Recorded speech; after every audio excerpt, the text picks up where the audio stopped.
Amazing grace, how sweet the sound. Is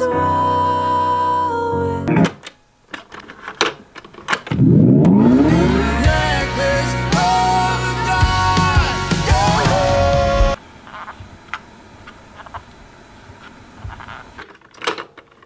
I'm no longer a slave.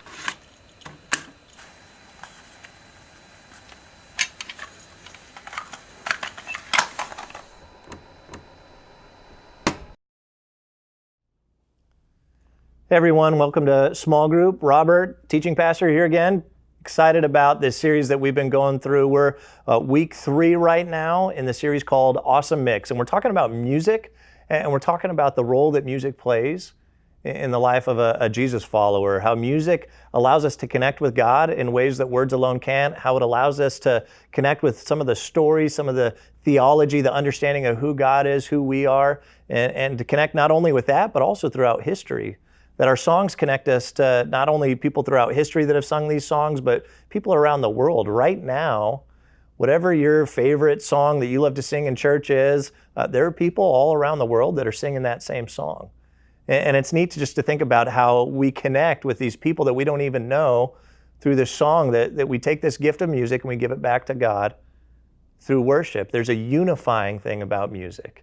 Even when we gather at church on weekends and we sing through songs, it's not just about the moment that we have with God where we're talking about the truth of who He is. There's something unique that happens in that moment where we're surrounded with a lot of different people, with a lot of different backgrounds, a lot of different stories.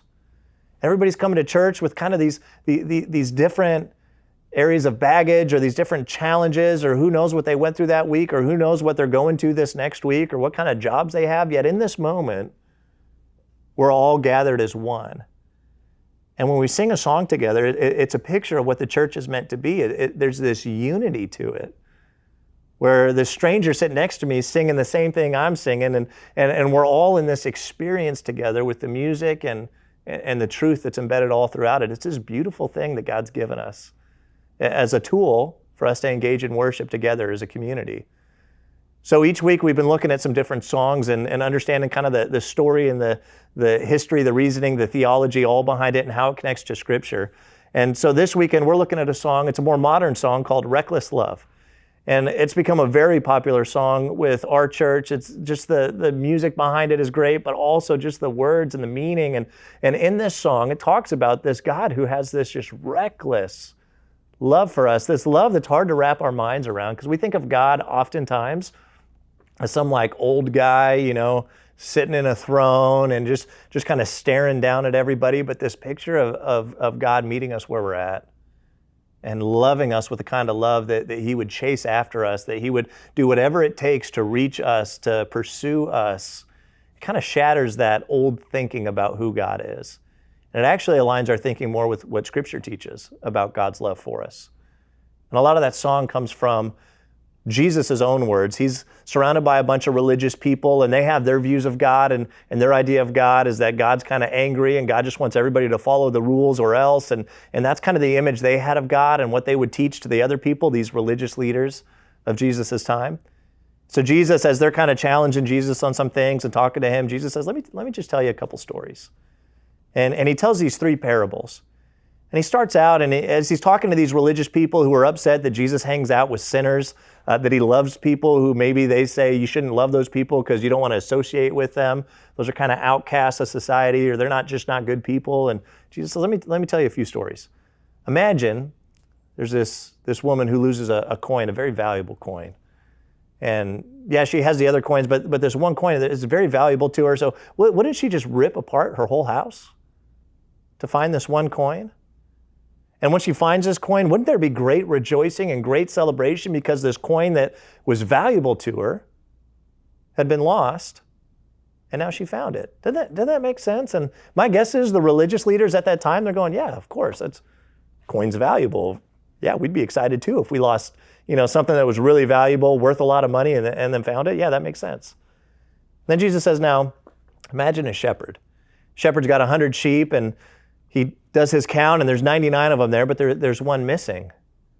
Now, wouldn't that shepherd be willing to leave the 99 to go find the one that's missing? Wouldn't he risk his own life to go through whatever kind of dangerous terrain he's got to go to? And he's kind of just trusting that these 99 are okay. You know, they're kind of maybe in a pen or in an area where they're secure. So I'm going to go out and I'm going to search and make sure that nothing's happened to this sheep, that I can find it and that I can bring it back to the fold. Doesn't he choose to leave all of these found sheep to go find one lost sheep?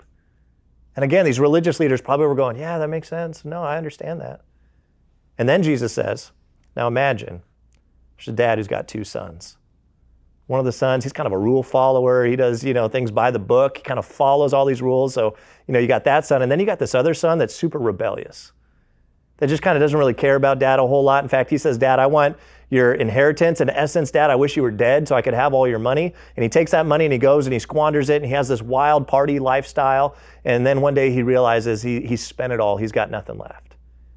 And so he decides, I'm going to come back and see if maybe my dad will show me a little mercy. So he comes back and his dad sees him from afar. And Jesus says, and this dad, he runs to meet his son. And he throws this huge celebration and he restores his son to his old position in the household and says, no, he's found. And he has this huge party. And then the other son goes, I kept all the rules. Why would you not throw a party for me? Why are we celebrating this? And this son's kind of this outcast in the story. And the story ends with him going, Dad, I can't believe you'd celebrate this son being found after he went and did all this terrible stuff. And the dad goes, well, my son was lost and now he's found. I can't help but to celebrate. And Jesus is teaching these religious leaders what's near to God's heart, what God is passionate about. It's not a bunch of found sheep. It's not just the one who keeps all the rules, has everything together. No, God cares about those who are lost. He cares about those who are far from him because they're valuable to him, just like that coin. And then the story just kind of ends there. And what Jesus is teaching is that those who don't know him yet, he's crazy about finding them. And he'll do reckless things, whatever it takes, to help those people who don't know him yet receive his love. So my question for us as a group that we can go around and ask is there somebody in your life who's a lost person? Is there somebody in your life who you think about and you go, yeah, they definitely don't know Jesus? And I just want to tell you with absolute clarity, God's crazy about that person. And he would do whatever it takes to reach that one person. And so if you can think of that one person, then maybe think about this next question. What can you do to help represent God in pursuing that one person with reckless love? Talk about that in your groups.